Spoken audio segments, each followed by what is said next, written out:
Esse ataque acontece em menos de 3 segundos. Lá do alto, a águia dourada já encontrou sua presa. Com uma visão incrível, ela trava o alvo e não desvia mais. Ela espera, observa, calcula e no momento certo, ela mergulha a mais de 200 km por hora. O impacto é brutal. Não há fuga, não há erro. Na natureza, um único segundo decide tudo.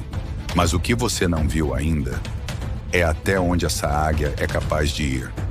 No vídeo completo, você vai descobrir como a águia dourada enfrenta presas muito maiores e por que ela domina os céus. Mas o que ela faz quando a presa é maior que ela? Isso você vai ver no vídeo completo, no domingo às 11 horas.